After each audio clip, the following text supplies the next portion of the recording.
Listo.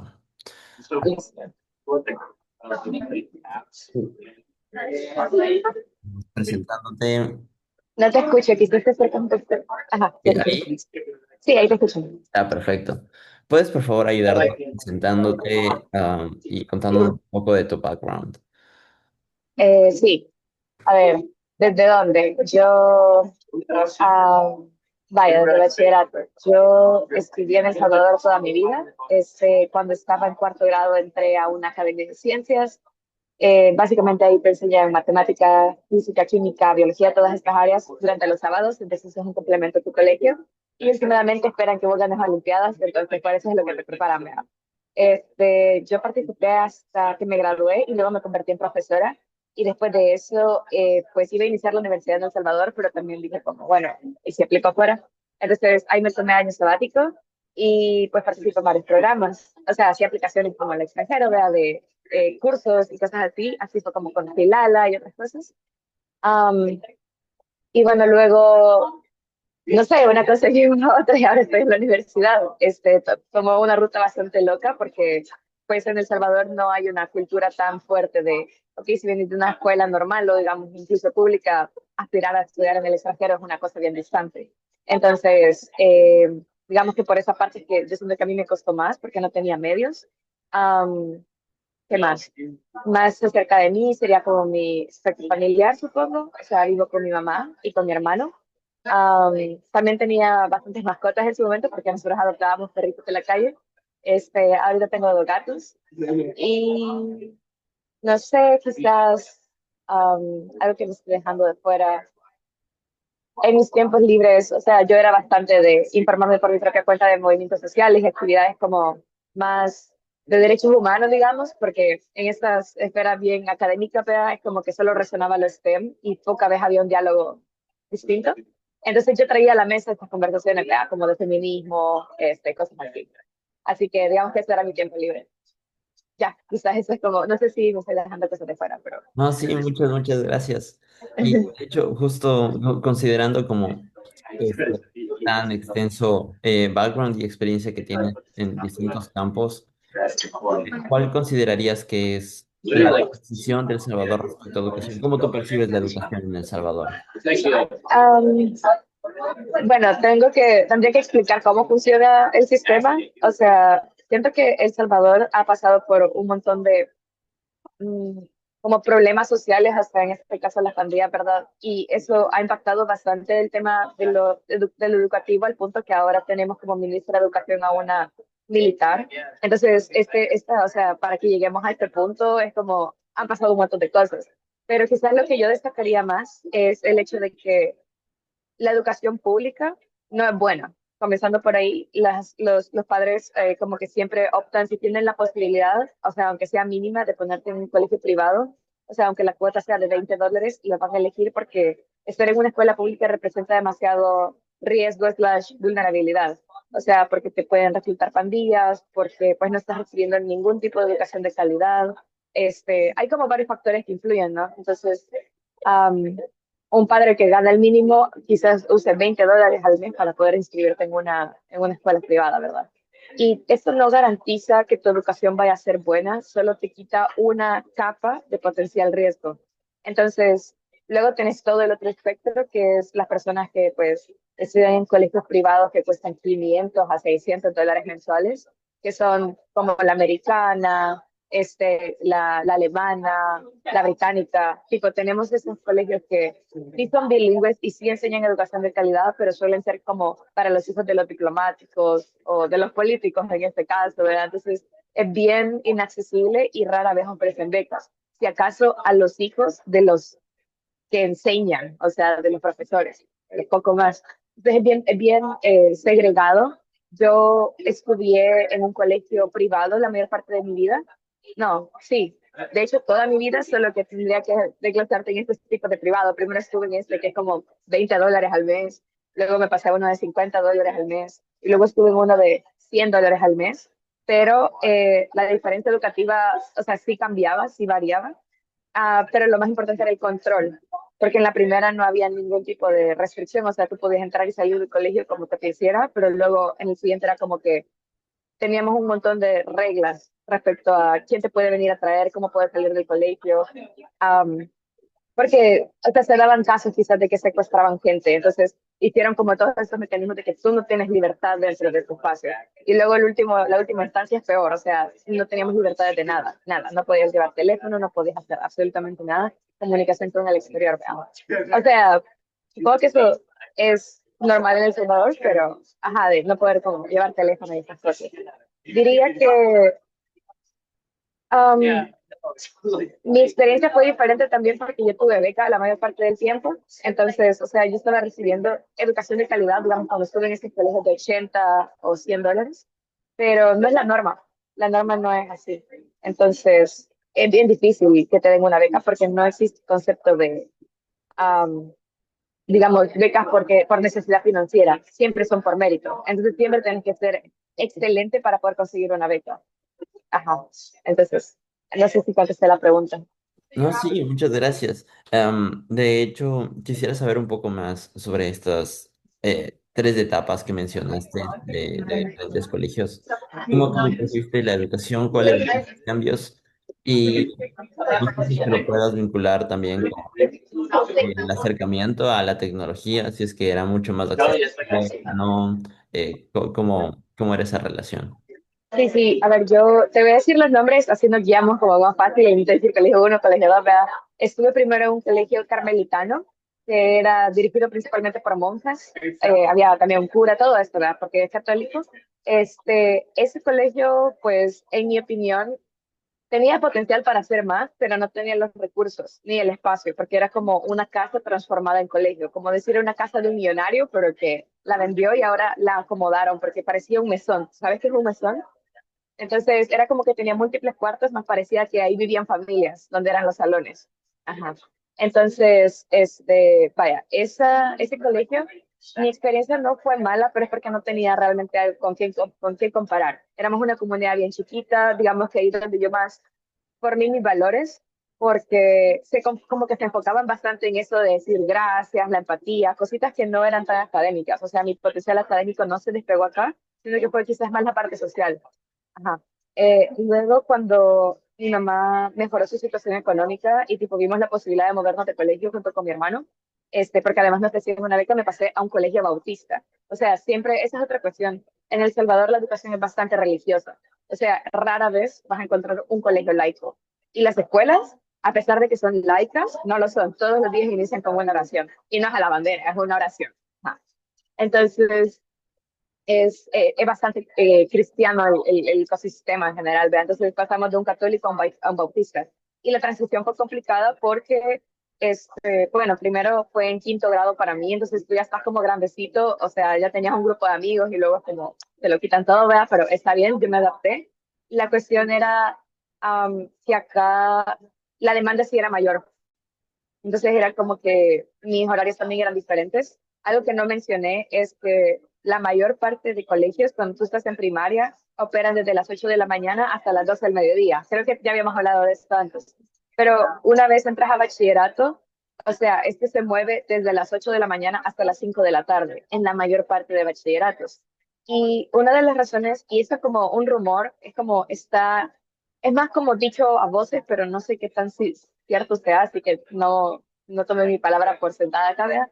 Es que es porque así evitan que los jóvenes sean más vulnerables de entrar en pandillas porque no andan con tiempo libre en las calles. Entonces, mientras más tiempo tú estás encerrado estudiando, entonces menos probable es que vos seas vulnerable a la calle. Pero bueno, ajá. En ese contexto, el colegio bautista en el que yo estaba era súper exigente. Entonces, cuando yo pensé, hey, yo tengo metas académicas un poquito más grandes que estas, o sea, yo quería participar en Olimpiadas y el tiempo que iba a pasar en el colegio me restaba de estudiar para las Olimpiadas, entonces me cambié a otro colegio que se llama Colegio Denver y este es el único colegio laico que hay en mi zona. Entonces, yo pensé, wow, qué chivo, vea, porque al fin no me van a hablar de Dios, o sea, porque yo no tengo, o sea, tengo una cosmovisión cristiana, pero yo en sí no soy religiosa, entonces a mí sí se me hacía como tedioso tener que hacer exámenes de religión, ¿sabes? Pero bueno, cuestión. En este colegio la cosa no se puso buena porque los profesores no eran buenos. O sea, no quiero decir que porque sea laico, solo es como una cuestión que pasó, ¿verdad? el colegio no era de buena calidad. Y esto sí, como había muchas más libertades, siento que había muchos menos valores. Entonces, o sea, cuestión de que pues la gente se drogaba, ¿sabes? Y no lo enmascaraba. Entonces, pues, por cierto, un dato interesante, ¿sabes quién es Fernán Flo? Ah, pues Fernán Flo estudió en este colegio y yo lo conozco, o sea, yo ya me lo había encontrado y es como, porque vivimos en la misma zona. Entonces es bien divertido que este colegio tiene como un altar a Fernán Flo, ¿sabes? Entonces, porque es ese tipo de colegio. Entonces, bueno, en fin, vea. Am, luego de este colegio, este es como, digamos, cuenta como cuatro, pero el último realmente nunca lo cuento mucho porque solo estuve un año. Se llama Colegio Cefas. Entonces, a falta de valores, porque la gente no tenía valores en este colegio, dije, sabes, está bien, voy a volver a un colegio como cristiano. Y este era un cristiano evangélico. Entonces, en mi opinión, los más rígidos de todos, o sea, no sentía libertad de pensar, básicamente, y a pesar de que, digamos, el nivel de inglés y de conexiones que vos podías tener luego de graduarte era bueno, o sea, yo no sentía que la educación fuera extremadamente o exponencialmente mejor que las otras en las que había estado. Solo era una cuestión de que los valores eran mejores y las conexiones que podías tener de ahí, porque pues van niños con dinero, eran mejores. Entonces, esa es como la socialización. Dependiendo del colegio que tú salgas, el potencial grupo de amigos también que tengas en la universidad y entonces el cuello que vos tengas cuando te gradúes. Algo así siento yo que funciona. Como una inversión en futuras conexiones, más que en educación. Ok, ok. Oh, ya, muchas gracias. Interesante, no sabía que funcionaba así. Ah, y respecto al tema de tecnología, ¿cómo tú lo viviste? ¿Cuál es la percepción de esta vinculación entre tecnología y educación? Sí, pues siempre he tenido clases de informática. O sea, sí es como que existe, am, no sé cómo llamarlo, es como que la gente dice, sí, debemos a enseñarle a los estudiantes cómo usar Word, Excel, todas esas cosas, pero siento que siempre es como la materia opcional porque no es parte de la currícula para que vos te gradúes. Entonces es como que hay 6 materias que son obligación pasarlas, pero luego el colegio, digamos, es ya allá del colegio si quieren contar estas o no como parte de oficiales. Entonces, estas que no son oficiales tienden a ser religión, educación física, informática y tal vez, qué sé yo, moral. Entonces, estas nunca pesan en tu nota final, así que tienden a darle menos relevancia. Pero durante mi primera parte del colegio, que fue como de primer grado hasta quinto, o sea, yo sí aprendí cosas básicas. Me enseñaron a usar la compu, ¿sabes? O sea, eso estuvo bien. Luego, cuando entré al Colegio Bautista, siento que es donde más le dieron importancia de toda mi carrera académica, porque ellos tenían un curso de robótica también, entonces yo en algún punto aprendí a programar en cosas como Scratch, ¿sabes? Pero al menos fue un acercamiento a qué implica programar, ¿no? O como pensar algorítmicamente. Este, Pensando más a fondo, diría que promovían más también como certificarse de cursos como Excel, ¿sabes? Porque pensaban, esa es una herramienta que te va a servir en el trabajo. O sea, siento que incluso desde séptimo grado a octavo grado ya te empezaban a tirar esa de, deberías aprender Excel. Um, y luego en el último colegio, en lo que se enfocaba la parte tecnológica, era en crear emprendedurismo, o sea, literal era aprender a usar Instagram. O sea, para quienes no supieran, ¿sabes? Es como hacer números de vistas, cómo hacer publicidad, cómo hacer cosas así. Y eso es como, ok, porque yo hice un emprendimiento y tipo conseguí creo que 500 seguidores y después quedó tirado, ¿va? Porque no era mi pasión, pero los proyectos eran de ese estilo. Eran como cómo usar la tecnología a tu favor.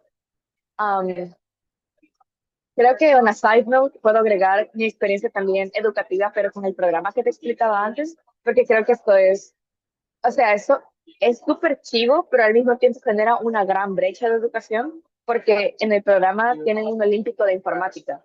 Entonces, o sea, si tú entras desde pequeño, es muy probable que te enseñen a programar cuando estés en quinto grado.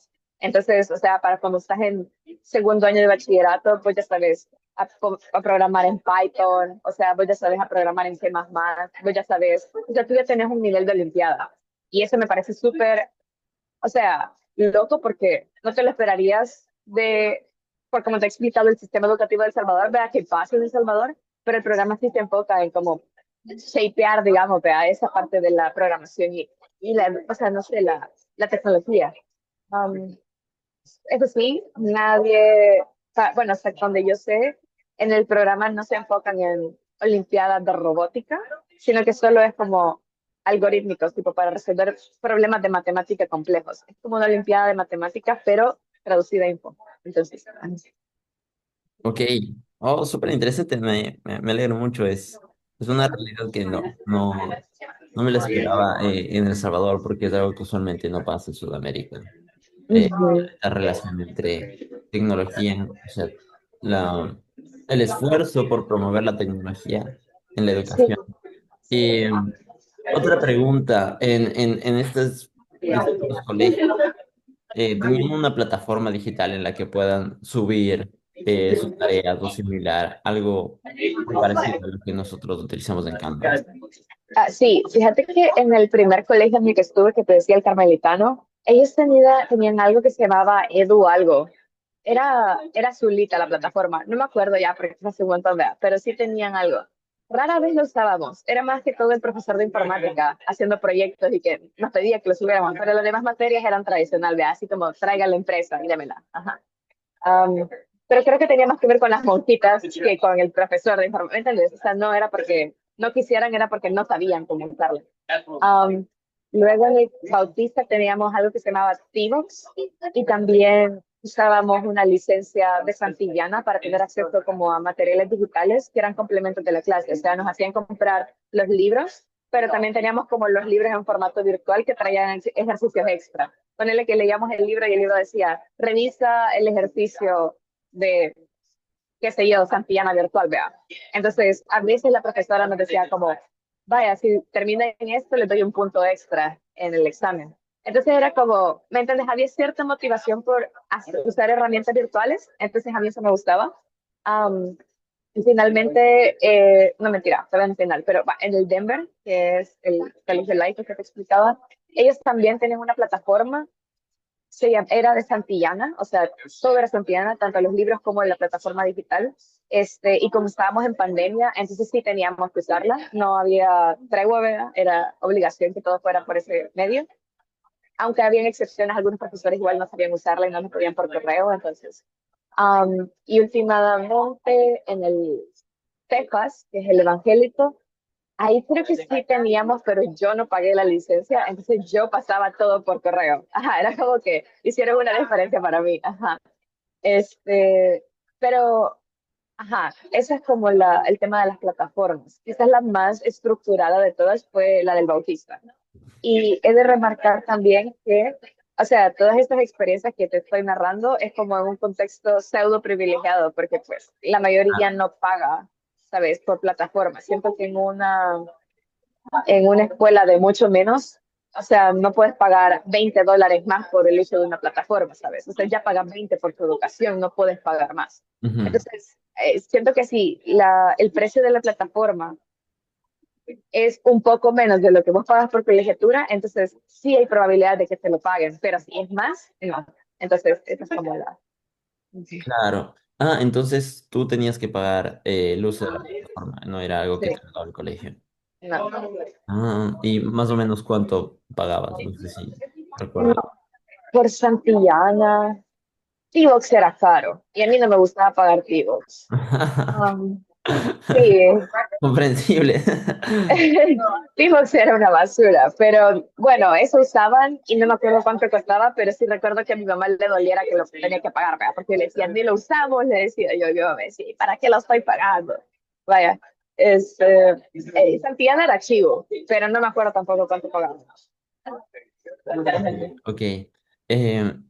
Y por ejemplo, ya conectando esto de las plataformas, eh, el tema de la tecnología y también sobre las necesidades del Salvador, ¿cómo consideras que se puedan vincular? Es decir, ¿qué herramientas consideras que puedan ser útiles, que de hecho se puedan utilizar por medio de estas plataformas digitales eh, Ujú. que beneficien a los estudiantes, que genuinamente generan un beneficio? Es que es complicado porque tenemos que definir primero qué estudiantes. O sea, porque la mayor parte de colegios, o sea, sí tienen los medios, así que digamos que el gobierno o de manera estructural no puedes hacer muchos cambios porque como que tienen su independencia de cuánto vale la materia de informática en la nota final, ¿sabes? O si la van a enseñar siquiera, o sea, podrían no enseñarla y eso no compromete la oferta académica del colegio. Ellos pueden seguirse jactando de todo, ¿sabes? Como somos el mejor colegio, aunque no ofrezcan informática. O sea, un día la pueden quitar y el sistema nacional no va a decir absolutamente nada. No obstante, han habido, aunque yo, esa es mi opinión, no, ajá, no, tipo, tenemos que hacer fact check de esto. O sea, he visto un montón de intentos actualmente por meter más tecnología en la educación. O sea, todo inició con que, creo que fue en el gobierno de Nayib, sino en el anterior, pero empezaron a decir que querían darle una computadora a cada estudiante. Y eso es como una de las principales brechas que tienen que resolver porque pues en muchas zonas rurales, o sea, no es por nada, pero ni siquiera tienen energía eléctrica. Entonces, ¿qué esperas que haga un estudiante con una computadora si no se puede conectar a internet? O sea, no tenés nada. Así que creo que esa es como una de las cosas que yo señalaría es si quieres tener como, ¿cómo decirlo? Como el uso de una plataforma para mejorar la educación informática del país, o sea, primero tenés que proveer de cosas bien básicas, que primero sería energía, segundo sería internet, y tercero sería como informatics literacy, o sea, la gente tiene que saber usar la computadora, si no, solo va a tener una caja mágica, ¿me entiendes? Entonces, y sé que suena como bien básico, pero eso es lo primero que yo resolvería.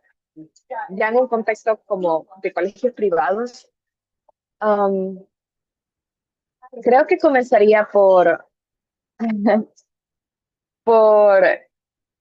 instruir mejor a los profesores de informática. Siento que usualmente es como que agarran a cualquier, o sea, y no quiero desmeritar a mis profesores ni nada, pero es como en mi experiencia siento que no tenían mayor conocimiento, siento que era fácil de superar. Y eso está como mal porque tu profesor debería ser capaz de retarte. Entonces, siento que si se lo tomaran más en serio, pues contratarían y les pagarían mejor también a profesores que pueden enseñar a programar, ¿sabes? Profesores que de verdad saben usar ciertas herramientas y pues eso te puede ayudar. Ejemplo, a usar Photoshop, Adobe, Illustrator, todas estas cosas que eventualmente sí funcionan en un aspecto práctico laboral, ¿sabes? Um, y así como Baldwin Back, que le está metiendo un montón de inversión al tema de la inteligencia artificial, o sea, en algún momento Nayib también dijo algo como que iban a hacer academias para enseñar inteligencia artificial, pero eso me parece como, mira, están haciendo muchas cosas tecnológicas, pero la gente ni siquiera sabe que es Bitcoin. O sea, sí, tenemos Bitcoin como legal currency, pero nadie sabe usarlo. Entonces, es como, tenéis que invertir primero en que la gente entienda qué es lo que está haciendo para poder, o sea, subir el nivel, ¿sabes? Esa es como mi opinión. Ok, muchas gracias. Y ya como última pregunta, unos últimos 2 minutitos o similar. ¿Cuál es tu perspectiva de la inteligencia artificial precisamente en El Salvador, en el contexto de El Salvador? Fíjate que yo siento que, y esto no puedo generalizar por El Salvador, voy a hablar por mí y por mis amigos. Yo siento que um, cuando tuvimos una discusión una vez, estábamos, quizás éramos como 10 personas. Yo les pregunté, miren, ¿y ustedes cuando usan ChatGPT, o sea, le dicen gracias, le dicen por favor, lo tratan de usted o de vos? O sea, ¿cómo se refieren? ¿Cómo usan la inteligencia artificial? Y la mayoría me contestó algo así como que, o sea, sí dicen por favor y gracias, o que al menos dicen gracias, o que al menos dicen por favor, o que sí se refieren como a la inteligencia artificial como si fuera una persona que les facilita información. Entonces, a mí me parece como bien loco que no existe este concepto de no es un ser vivo, no debes tratarlo como con cordialidad, ¿sabes? Porque generar empatía con o sea, ¿me entendés? Con la inteligencia artificial a mí me parece mal, a mí me parece negativo en el largo plazo y también creo que la gente lo usa para cosas que yo digo, o sea, para eso gastamos galones de agua, ¿sabes? Para esa pregunta. Entonces, yo creo que sí está impactando bastante. También creo que los docentes no se han subido al tren de la inteligencia artificial, entonces es muy probable que muchos estudiantes estén ya usándola y engañando a un montón de profesores, ¿sabes? Como pasando trabajo por autoría propia y realmente no. Um, ¿Qué más? hasta donde yo sé, no hay prohibiciones. O sea, sí hay como, miren, no la usen, porfa, pero me entendés que no es como, no es, no es tan estricto como debería, en mi opinión. Um, ajá, quizás eso es mi opinión. O sea, no, hay poco conocimiento, creo que la usan muchas personas, y creo que es peligroso en el largo plazo. Interesante. Muchas gracias, Brenda, por tu tiempo. Muchísimas gracias. Ha sido muy informativo. O sea, me has abierto un montón la concepción sobre El Salvador y la educación, ah, lo cual nos permite seguir investigando. Así que muchas gracias. Sí, dale de una, cada vez. Chaito. Cuídate, hasta luego. Igual, bye.